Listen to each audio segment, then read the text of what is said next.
السلام علیکم ورحمۃ اللہ وبرکاتہ۔ بسم اللہ الرحمن الرحیم۔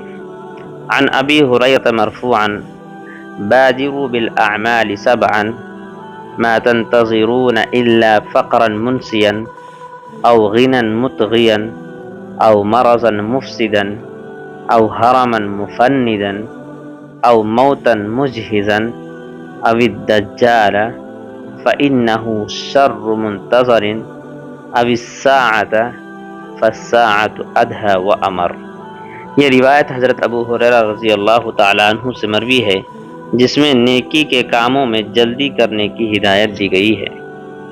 چنانچہ نبی کریم صلی اللہ علیہ وسلم نے ارشاد فرمایا، بادروا بالاعمال سبعا، 7 چیزوں کے آنے سے پہلے جلد از جلد اچھے اعمال کر لو، جس کے بعد اچھا عمل کرنے کا موقع نہ ملے گا۔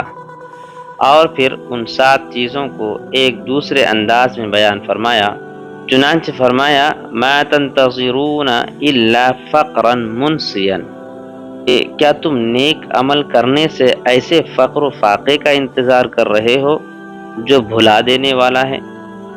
جس کا مطلب یہ ہے کہ اگر اس وقت تمہیں خوشحالی میسر ہے، روپیہ پیسہ ہے، کھانے پینے کی تنگی نہیں ہے، ان حالات میں اگر تم نے نیک اعمال کو ٹال دیا تو کیا اس دن نیک اعمال کرو گے جب موجودہ خوشحالی دور ہو جائے گی اور خدا نہ کرے فقر و فاقہ ایسا آ جائے گا جس کے نتیجے میں تم دیگر چیزوں کو بھول جاؤ گے؟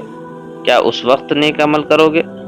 پھر آپ نے آگے فرمایا او غنى مطغیا، یا تم اس مالداری کا انتظار کر رہے ہو جو انسان کو سرکش بنا دیتا ہے، یعنی اگر اس وقت بہت زیادہ مالدار نہیں ہو اور یہ خیال کر رہے ہو کہ ذرا اور پیسے آ جائے، کچھ اور دولت مل جائے تب نیک عمل کریں گے، تو یاد رکھو کہ جب مال زیادہ ہو جائے گا تو اندیشہ اس بات کا ہے کہ مالداری تمہیں سرکشی اور خدا کی نافرمانی میں مبتلا کر دے گی۔ آگے فرمایا او مرضا مفسدا، یا ایسی بیماری کا انتظار کر رہے ہو جو تمہاری صحت کو خراب کر دے۔ ارے صحت کی حالت میں نیک عمل کر نہیں پائے تو بیماری کی حالت میں کیا کرو گے؟ اس لیے بیماری آنے سے پہلے نیک عمل کر لو۔ آگے فرمایا او ہرما مفندا، یا تم سٹھیا دینے والے بڑھاپے کا انتظار کر رہے ہو اور یہ خیال کر رہے ہو ابھی تو ہم جوان ہیں، ابھی تو ہماری عمر ہی کیا ہے، اس جوانی کے زمانے کو ذرا عیش اور لذتوں کے ساتھ گزر جانے دو، پھر نیک عمل کر لیں گے۔ حالانکہ بڑھاپے میں بعض اوقات انسان کے حواس خراب ہو جاتے ہیں اور اگر وہ کچھ کرنا بھی چاہے تو نہیں کر پاتا، اور اگر بڑھاپے میں گناہ سے بچ بھی گئے تو کیا کمال کر لیا، بڑھاپے میں تو ظالم بھیڑیا بھی پرہیزگار بن جاتا ہے۔ چنانچہ آپ نے آگے فرمایا او موتا مجہزا، یا تم اس موت کا انتظار کر رہے ہو جو اچانک آ جائے۔ کیا تمہیں معلوم ہے کہ موت کب آئے گی اور کس دن آئے گی؟ موت تو اچانک بھی آ سکتی ہے۔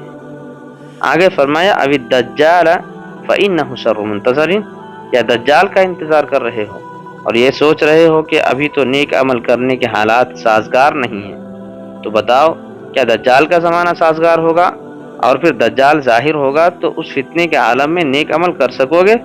آپ نے آخر میں پھر فرمایا ابھی الساعۃ فالساعۃ ادہی و امر، یا پھر قیامت کا انتظار کر رہے ہو تو سنو اور یاد رکھو، قیامت جب آئے گی تو وہ قیامت اتنی مصیبت کی چیز ہے کہ اس مصیبت کا کوئی علاج انسان کے پاس نہیں ہوگا۔ اس ساری حدیث کا خلاصہ یہ ہے کہ نیک عمل کرنے میں دیر نہ کرو، جب بھی نیکی کا جذبہ پیدا ہو جائے فوراً عمل کر لو۔ السلام علیکم۔